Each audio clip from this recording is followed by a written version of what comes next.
My brother proposed to my fiancée, his ex, in front of my family, and I am furious. I am 28 years old, my brother Mark is 26. Mark dated my fiancée, Jane, a year ago. For context, they started dating in August 2022. They were together for only a month. He broke up with her because he got bored in the relationship and he never really wanted to settle down. When they were together, I was living in another state, so I didn't even know he had a girlfriend, and I didn't know who Jane was until I met her. Jane and I met at a bar in October when I returned home, and we immediately clicked. She was the most beautiful and intelligent woman I had ever met. We went on a few more dates before officially starting our relationship in December. I told my family about Jane and suggested they meet her at Christmas. My family knew I was dating someone, but I don't share personal details too much, so I only told Jane when I was sure our relationship was serious. My parents asked to see Jane's photos, and my phone started getting passed around at the dinner table.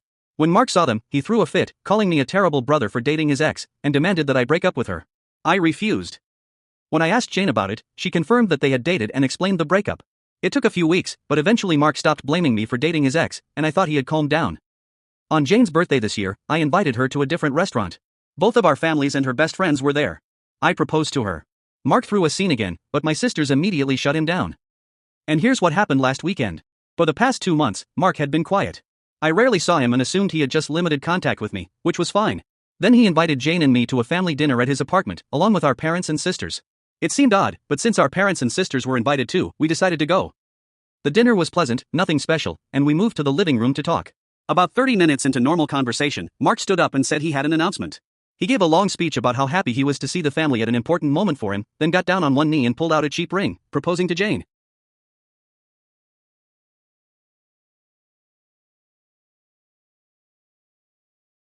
Jane was confused and clearly uncomfortable. She demanded that he put the ring away and stand up. My father tried to pull Mark away, but I reached him first and hit him. I won't repeat what he said because I was too angry to listen, but he said something along the lines of wanting to show me that Jane didn't actually love me and just wanted to get back at him. Before the situation got out of control, my parents got me out of the apartment and promised to talk to him. Several days have passed since this happened, and I am still furious. I don't know what to do and I'm afraid Jane might now doubt our wedding because of this. I want to clarify a few points I saw in the comments. Jane and I recently got engaged. It's that feeling when both people understand that it's serious and for the long term. Although everything happened quickly, I am confident in my feelings. When we first met, I was the one who initiated our meeting. Did she know or suspect that Mark and I were relatives? I don't know. I asked her about it when I found out they had dated, and she said she didn't know. I have no reason to doubt her, but I admit Mark's reaction is suspicious. When I met Jane, I did not know she had once dated Mark. I didn't talk to her about my family, and I wasn't particularly close with Mark either. We used to be, but over time, our relationship cooled, and we communicated less until my return. We hardly spoke, except for special occasions, like birthday greetings. When Jane and Mark met again, I didn't notice any feelings between them. She didn't treat him like a stranger, but she wasn't especially affectionate with him either. I was told that their relationship lasted a month. I didn't think I needed Mark's permission to propose to her, but maybe I was wrong. I am not entirely sure. Nevertheless, I plan to talk to Mark this weekend to straighten everything out and figure out what's going on. I haven't asked him for his version of their relationship, and that's my mistake for not verifying the situation. If anything important or interesting happens, I will share an update. Update 1, I called Mark and suggested meeting at my house to talk. I said I would prefer Jane to be present as well, but it was fine if he didn't want her there. He agreed to talk with both of us and came over around noon today. A few minutes of awkward silence passed. Before I started the conversation, I apologized for not informing him that I planned to propose to Jane and for hitting him. He said he didn't care but appreciated my apology. I told him that Jane had explained their relationship and breakup, and I asked him to confirm if that was true. I also said his reaction had been too extreme, and I wanted to make sure I understood their relationship correctly and didn't underestimate its seriousness. He confirmed they had dated only a few weeks and that he broke up with her because he lost interest. Jane asked if he acted that way because he still had feelings or regrets about the breakup. He said he acknowledges that she became more attractive since they last met, but he has no feelings or regrets. He said he simply doesn't like seeing a girl he dated, even briefly, with his older brother, and as a man, I shouldn't have betrayed him by starting a relationship with his ex. I reminded him that I didn't know about their past relationship, so my intention was never to hurt him. He brushed it off, saying it didn't matter. I still should have broken up with her, he said. He was confident that if the situation were reversed, he would have done the same, although I very much doubt it. I asked why he proposed if he had no feelings left. He explained that he discussed it with a friend, who planted the idea that perhaps Jane knew from the beginning that we were relatives and was doing this to get back at him. Since she had been upset for a long time after their breakup, he and his friend decided to test it by proposing to her to see if she would leave me for him. Jane asked why he thought she was so upset about the breakup. Mark replied that he heard she had shown interest in him after their breakup and continued to go to places they used to go together, so it seemed logical. The fact that she appeared with his brother confirmed his suspicion. Jane answered that she asked about him only once after the breakup and went to those places with friends even before she started dating me. She had no intention of avoiding places because of some breakup. She also said she was offended by the thought that she could have dated me just to get back at him. Mark shrugged and gave some unconvincing apology but said she should understand his point of view. He asked if it was true that she didn't know we were brothers. She replied that she didn't notice the resemblance until she saw us in the same room and noticed we behaved completely differently. So it never even occurred to her. He said, okay, and the conversation practically ended. Before leaving, Mark told me I could take back his wedding invitation because he cannot continue communicating with us due to having dated Jane once. I replied that he had nothing to worry about, as he probably wouldn't have been invited anyway. A few hours have passed since our conversation, and I genuinely feel better. My parents are not thrilled that he won't be invited, but they understood that it was a mutual decision and probably for the best.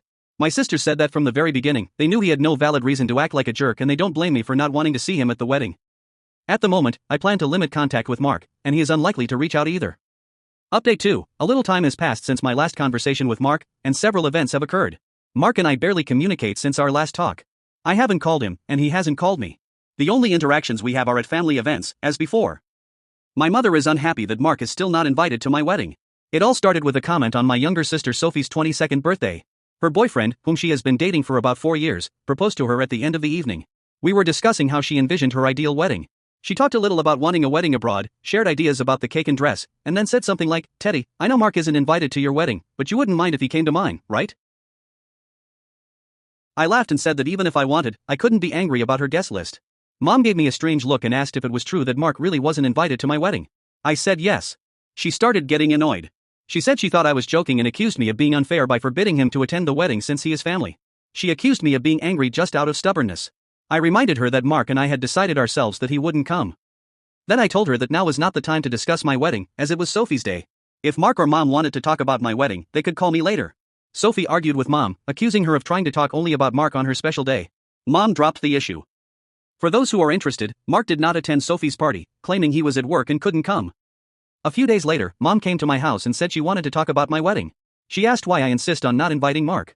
She said I shouldn't be so insecure because of Mark and Jane's past and that not inviting him is overkill. I replied that Mark and I decided together that he wouldn't be at the wedding, and if he has a problem with that, he can talk to me himself. We argued, and she said that if I don't invite Mark, she wouldn't come either because I said that if that's what she wants, she can throw her invitation in the trash because I am not going to beg her.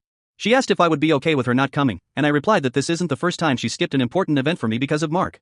She said I was acting like a jerk, reminding her of her past mistakes, and ran out of the house. After that, I started receiving messages and calls from her and some family members saying I was wrong and asking me to invite Mark for the sake of family peace. Mom also sent a message to Jane asking her to talk to me and convince me to change my mind. As far as I know, Jane hasn't responded. Currently, most of my relatives on my mom's side support her and will not come to my wedding, while my dad and his family, just my aunt, uncle, and their 2 kids, support me and will still attend. My sisters will also come, as will Jane's family. I again spoke with Mark and asked if he was okay with not being invited. He said he had declined the invitation from the start and didn't understand why this became such a problem because he still doesn't want to go. He asked me not to drag him into these conflicts because he is not participating. Currently, I barely communicate with my mom, but my relationship with my dad is still normal. I am considering whether to invite Mom and her family if they change their minds about boycotting, but the chances are slim. Meanwhile, Jane and I started looking for a smaller, more modest wedding venue since the guest list has been significantly reduced. Update 3, Mom is no longer invited to the wedding, and this decision is final. About 2 weeks after she decided not to attend, she came to my house and said she wanted to clarify the situation and talk about everything. I agreed and invited her for dinner. Jane prepared dinner for her, and I asked if she planned not to go to the wedding. She said she wanted to go but could not accept that I did not invite Mark because of a simple misunderstanding. I reminded her that the simple misunderstanding was that he proposed to my fiancée while I was sitting just 3 meters away from him. She replied that it was a joke. Jane asked why she even came if her position regarding Mark's invitation had not changed. Mom said she wanted to talk to Jane and hoped that Jane would listen to her and convince me to invite Mark again. She apparently thought I was at work and could not be there, so she could talk to Jane alone. Jane politely replied that she understood her logic but would not discuss this without me since it concerns my brother. My mom made a comment along the lines of Jane being spineless, making decisions before I think for her, which sparked a heated argument among the 3 of us until Jane asked Mom to leave. Jane got up and went to the door, and Mom followed her, continuing to shout. By that time, she was screaming that Jane was destroying our family. As Jane opened the door, Mom grabbed her by the hair, pushed her to the floor, and continued shouting. Mom hit Jane and tried to scratch her face. I pulled her away and pushed her out the door. She banged on the door for a few more minutes while I checked that Jane was okay, and then she left and began calling us endlessly. When I was sure Jane was fine, I sent a message to my mom asking her not to try to contact us anymore because we would never communicate with her again. I called my dad and sisters and told them what had happened. My dad was surprised and tried to justify her, saying she had been under stress because of the whole situation. My sisters said they always knew she would eventually lose it because she had always been a crazy woman and promised to come support Jane. I asked Jane if she wanted to file a police report, but she refused, saying she just wanted to cut off all contact with her once and for all. I told her that was clear, but she should still speak to the police since she had been physically assaulted. However, Jane doesn't want my mom to go to jail. Fortunately, my sisters came, and Jane's family was there to support her. She is okay now, and mom is blocked everywhere until Jane decides otherwise. I honestly don't know what to do next. Jane doesn't want to go to the police, but my sisters and I want to convince her to do so. I at least want to document what happened in case something similar occurs in the future. Relevant comments: all of this could have been avoided if Mark had just talked to your mom and taken responsibility. Mark could have done that, but I don't think he even understands responsibility. I truly believe he thinks his actions have nothing to do with our mom's behavior, and I don't think I can convince him that everything she does is selfishly in his and her own interest. Author responds to comments about filing a police report. Jane is still against pressing official charges, but after reading some of your comments with me and having a long conversation about how the situation could worsen, she agreed to document it with the police just in case. She wants to talk to my dad about possibly getting mom into therapy or offering some kind of treatment due to her unstable behavior. Of course, we continue to have no contact with mom. Some details about my relationship with my parents. Some people asked about my mom and why I decided not to tell Jane about my relationship with my parents. I think it's worth explaining why our relationship is so strained. As many of you guessed, Mark was the golden child. Mom made no secret of it. My parents didn't spend as much time with me and my sisters as normal parents spend with their children unless necessary. But with Mark, they tried to spend time with him at every opportunity, taking him shopping while leaving us with a nanny, bringing him favorite foods and toys, usually giving him the best compared to us, expensive clothes while ours were secondhand, new toys while we got the old ones to share. If gifts were bought for my sisters and me, they were for all of us, but Mom made it clear that Mark's things were only his, and we couldn't touch them. When Mark misbehaved, I was punished for not being a good example and not showing him how to behave. For example, there was a period when Mark broke his toys, and I was spanked because he supposedly learned it from me. When he was 8, he got into trouble at school for trying to push another child down the stairs, and I was put on 2 weeks house arrest and told to apologize for not teaching him to behave properly. When I was 13, I insisted that my parents give me pocket money. They agreed on the condition that I do chores, mowing the lawn, taking out the trash, raking leaves, etc. I usually got around $25 a week. Mark saw that I was getting money and began begging the parents for pocket money too. Instead of earning it, he got $10 a week from my money because we did chores well, even though he didn't help at all. Whenever I asked him to help, he said it wasn't his business. Why bother? Around this time, I started distancing myself from my brother. By the time I entered high school, we only spoke when necessary. When I was 17, I got my first job to finally buy my own car and have money that I wouldn't have to give Mark. My older sister Maggie helped me open a bank account and showed me how to budget and save. I bought my first car at 18 after months of work. When Mark got his license, my parents asked me to let him use my car to practice driving. Reluctantly, I agreed, and for a while, it worked for both of us. Mark used the car when I didn't need it and took fairly good care of it. When he said he wanted my parents to buy him a car, Mom came to me and told me to give him mine because he needed it more. When I refused, she threatened to kick me out. We argued, and eventually, she took the car and, a few days later, took me to transfer it to Mark's name. Since I had nowhere to go, I just accepted and signed the papers. When I graduated high school, neither parent attended my graduation because Mark didn't want to sit through the long ceremony to see me get some piece of paper, and Mom didn't want to leave him alone in the evening. Only my sisters and my aunt and uncle, who wanted to celebrate, supported me. They had to drive me home at the request of my parents because they had prepared dinner to somehow make up for their absence. It was a dinner I couldn't even eat because Mom served shrimp and chicken on the same plate, and I am allergic to seafood. When I was 20, I got into a serious argument with my mom about Mark again. Mark had gotten a job at a local company, and Mom decided to help him get ahead by taking money from me to cover his expenses. She told me it was my duty to support my brother financially, and when I refused, she shouted at me for hours, calling me selfish and ungrateful. At that moment, I realized that nothing I did would ever be good enough in her eyes. Over time, I distanced myself from both my parents. I still spoke to my dad occasionally because he was more reasonable, but my relationship with my mom became almost non-existent. She would call only when she needed something, and any attempt to have a normal conversation ended in guilt-tripping or manipulation. By the time I met Jane, I had built my own life and learned to set boundaries. When we decided to get married, I knew that I could not allow my mom to disrupt our happiness. Jane had no obligation to tolerate her behavior, and I promised myself that I would protect her from the chaos my mom always brought. After the wedding incident, I realized that my mom's behavior hadn't changed at all. All those years of favoritism toward Mark, her constant manipulation, and inability to respect boundaries culminated in the violent episode at our home. It was the final proof that I had made the right choice to keep her away from our lives. Today, Jane and I are focused on building our family and supporting each other. We have completely cut off my mother from our lives, and while it's painful to acknowledge the reality of her behavior, we know that peace and safety come first. My sisters have been supportive throughout, and we all understand that the best way to deal with my mom is to maintain strict boundaries and never allow her into situations where she can cause harm. I shared this story to show how even family can sometimes bring toxicity and harm, and that it's okay to protect yourself and your loved ones. Setting boundaries isn't betrayal, it's self-preservation. Some people asked why I decided to reconcile with my family at all after everything. The short answer is, I would have done anything for my sisters. Charlotte wanted the whole family to be present for the birth of her first child and for support while she adjusted to motherhood. She didn't want half-hearted aunts and uncles who would see her child only on birthdays and holidays. She never asked for much growing up, and when she asked me to try to restore relationships for her, I agreed because it would make her happy. Partially, I also hoped that maybe my parents had changed. I do not regret trying. My parents are still terrible people, but I met the love of my life, so in that regard, I've won. Some of you wanted to know if there's any update. Well, a lot has happened. We filed a police report. The police told us they want Jane to cooperate, but she doesn't want to pursue it, so it's not up to us. However, the police will consider our wishes. We provided plenty of evidence of the assault, including photos of Jane's face and correspondence with my parents where they discussed what happened. They advised us to report any future incidents with my mom and to document everything in case something happens again. Given where we live, it's unlikely the case will go further, but at least we have an official report on the assault. I've received about 100 angry messages from relatives telling me I should have spoken to mom first. My mom ambushed me when I was leaving work, screaming that I was ruining her life. She kept yelling that I'm a terrible son for trying to have her arrested over a misunderstanding, unable to see why she deserved any consequences. I told her that if she didn't like the outcome, she shouldn't have caused the problem in the first place. She demanded that I withdraw the report, and I refused. I told her exactly what the police had said. The decision was no longer in my hands. She threw a tantrum in the parking lot and hit me multiple times on my chest and arm before security intervened and removed her from the premises. I had to explain the situation to my boss, who thankfully was understanding. When I got home, I told Jane what happened. She was upset and asked to discuss our future plans regarding my family. It was a long conversation, but we decided, following the advice of some commenters, to completely cut off communication with my family except for my sisters.